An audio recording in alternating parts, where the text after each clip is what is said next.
this is an iHeart podcast. Guaranteed human.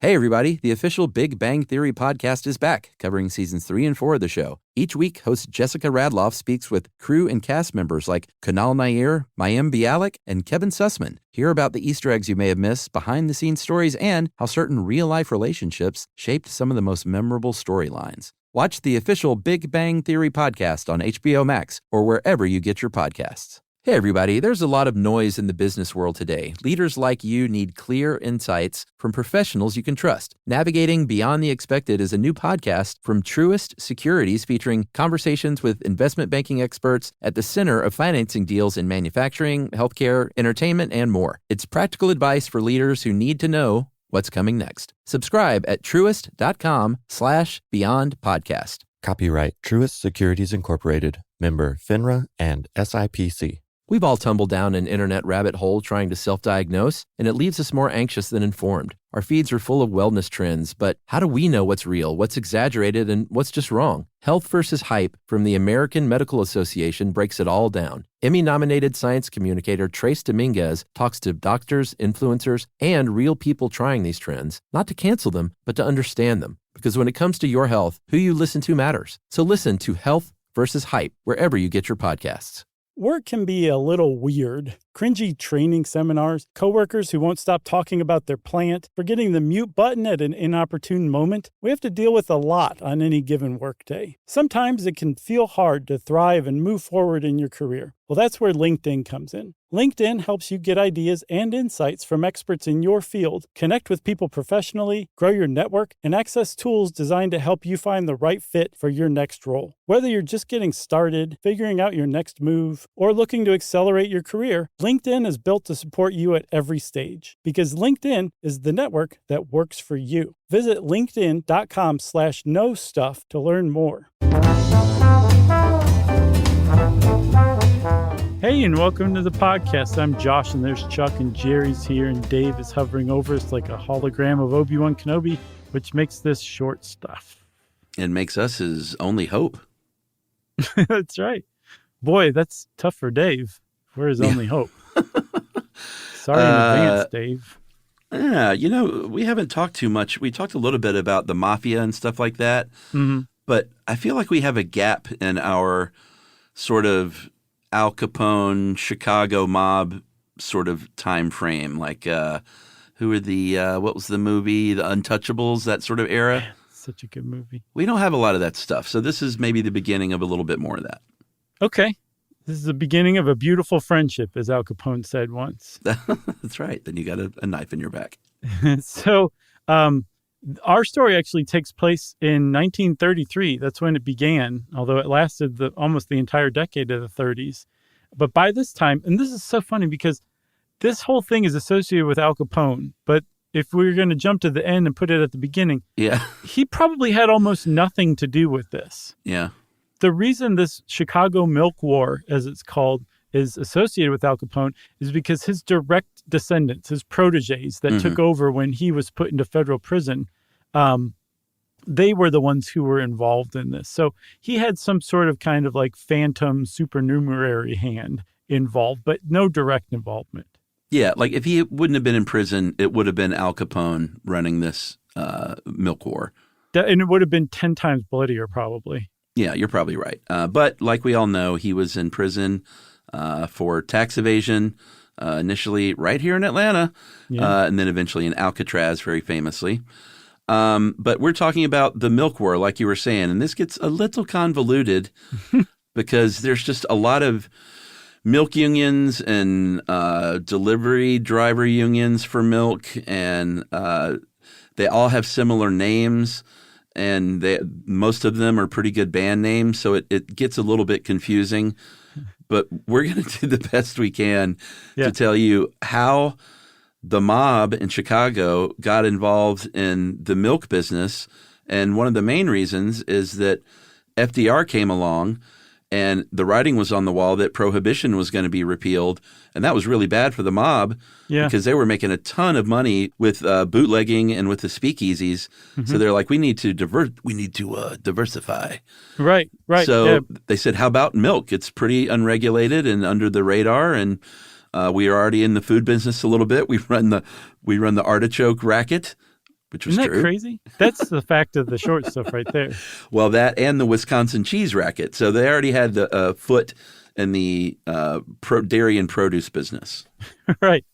So yeah, I guess milk is a logical extension of those. I mean, the cheese, that makes sense too, but it is surprising to go from booze to milk. Yeah. But it almost didn't matter what the product was. Sure. The mob could figure out a way to completely upend the industry. They were early disruptors, I guess you'd call them in 2010 speak. Yeah.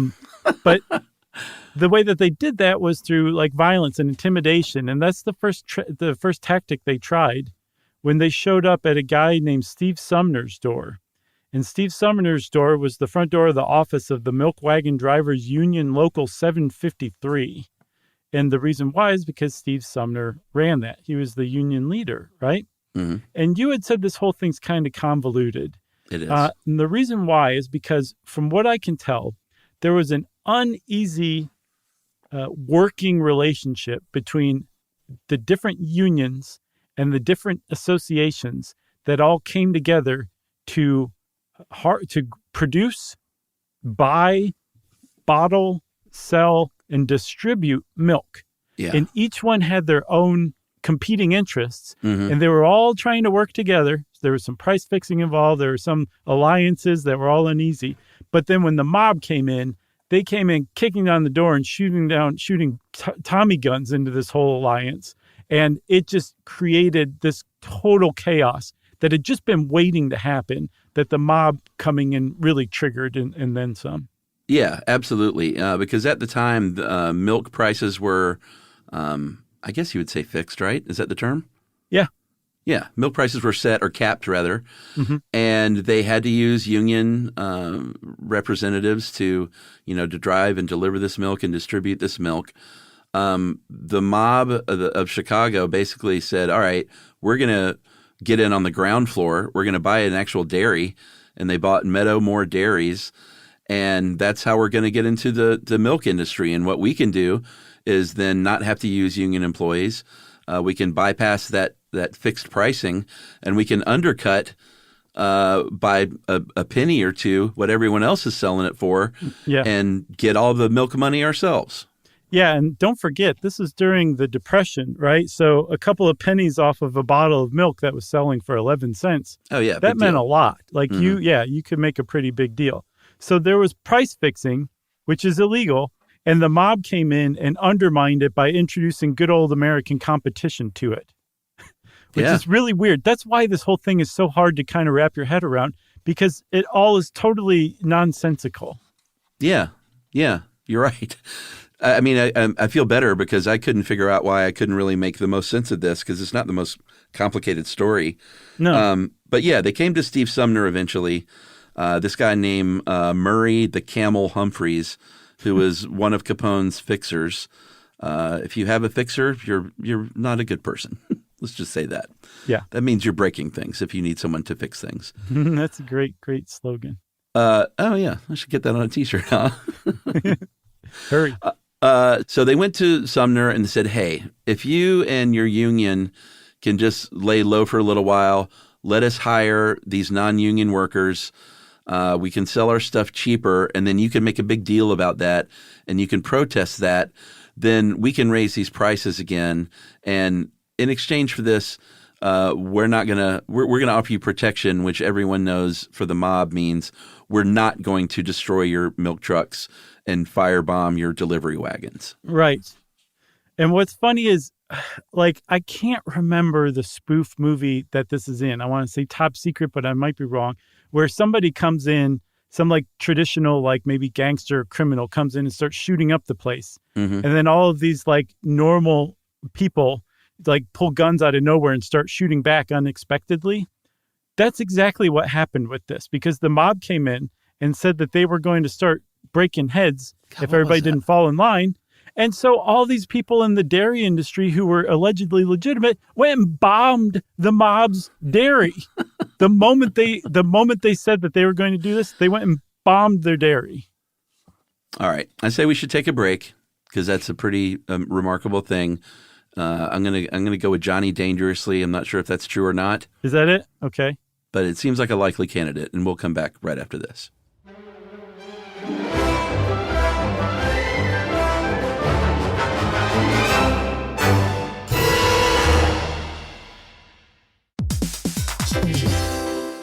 Hey everybody, we're here to talk to you about Wayfair, who believes that spaces should be functional, they should be comfortable, they should be well designed, and they can be well designed by you with their help. Your updated space should feel more comfortable, inviting, and practical for everyday use. And we're talking about outdoor seating. We're talking about grills. We're talking about major appliances. If you need storage solutions, Wayfair can help you out. Patio lighting, rugs, decor. It is your one-stop shop for home. Yeah, I mean, it's getting nice out, so it's time to think about living outdoors for the next few months. And Wayfair knows that outdoor furniture, it's heavy, it's intimidating to assemble. So Wayfair has stepped in and said, we're going to handle the hard part so you don't have to. That's right. You can shop Wayfair Verified, your shortcut to the good stuff. And that means their team of product specialists are going to vet everything by hand using a 10-point inspection, testing things like, quality materials, functionality, and features, and even how long it takes to build that piece of furniture. And the overall experience save time, reduce hassle, and improved convenience. Patio season is here, and these deals won't last. So head to wayfair.com right now to get your outdoor space ready for way less. That's WAYFAIR.com. Wayfair, every style, every home. Dell PCs with Intel Inside are built for the moments that matter, for the moments you plan and the ones you don't. Built for the busy days that turn into all-night study sessions, the moment you're working from a cafe and realize every outlet's taken. Yeah, the times you're deep in your flow and the absolute last thing you need is an auto update throwing off your momentum. That's why Dell builds tech that adapts to the way you actually work. Built with a long-lasting battery so you're not scrambling for the closest outlet, and built-in intelligence that makes updates around your schedule, not in the middle of it. That's right. They don't build tech just for tech's sake. They build it for you. Find technology built for the way you work at Dell.com/Dell PCs. Built for you.